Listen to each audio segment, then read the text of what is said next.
Okay, so on Tuesday, I went down to my local knife dealer, which is Country Knives here in Intercourse, Pennsylvania, in Lancaster County. And I picked up this case.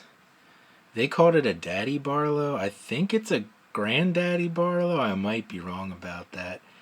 Um, but it's a large Barlow. It's the version with like a 4-inch blade, 5-inch handle, like 9 inches overall.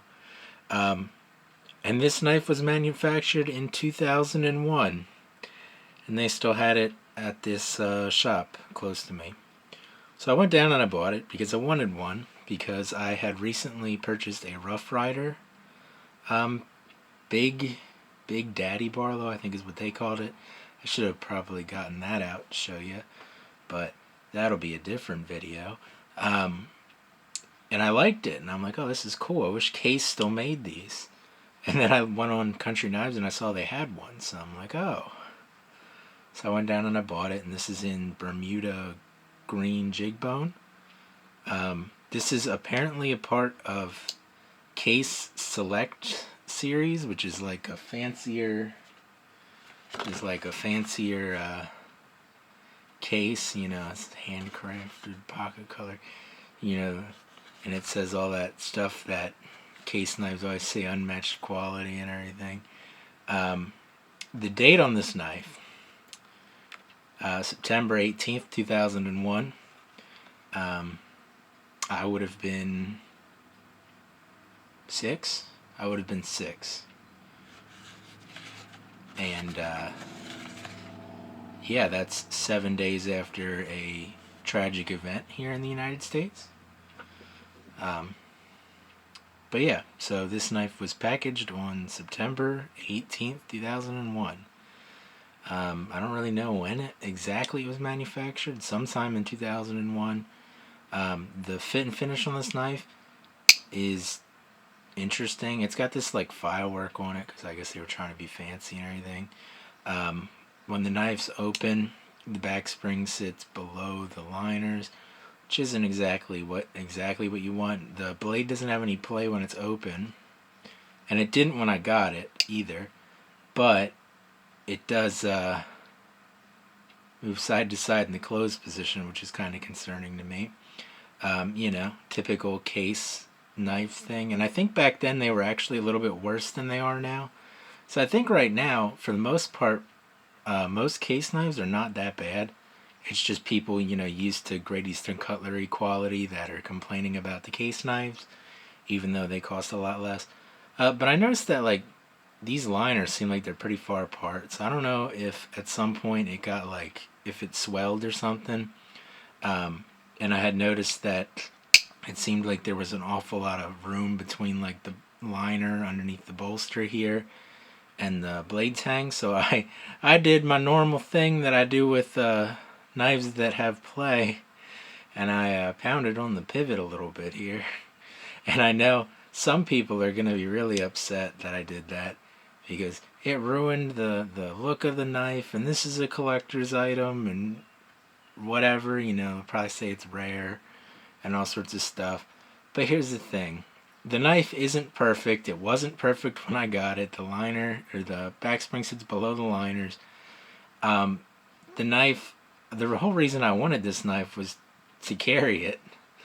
And I know to some people who collect, Case knives and everything, they can't imagine carrying a knife like this. But for me, that's why I buy pocket knives. I buy pocket knives to use and enjoy them, and, carry them in my pocket. So anyway, I was kind of disappointed with the fit and finish on this knife. I paid $125 for this knife, which I didn't think was outlandish for the model and everything, considering they don't make it anymore. And this one was made almost 20 years ago now.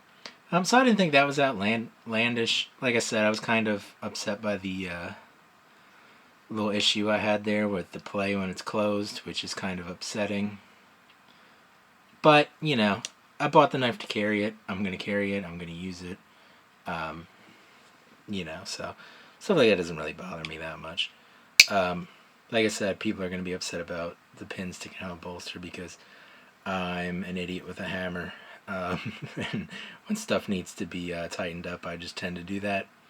But yeah, I mean, overall, I'm not that upset by it. I do wish that it didn't have this stupid play when it's closed. That is kind of annoying. But at least it doesn't have any play when it's open. So that's a good thing anyway. Of course, this is in Case's True Sharp Stainless, just like most of Case knives are. And especially I think they're ones that are meant to be collector's items. And that's another thing. Generally speaking, things that are made to be collector's items are never really worth that much money. And this was made to be collected. This was made to be, kept in this nice little display box here and like shown in like a case or something.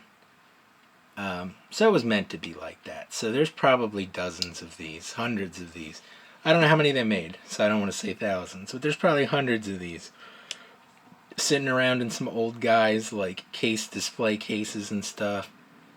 So I don't ever really see it really being worth a whole lot of money.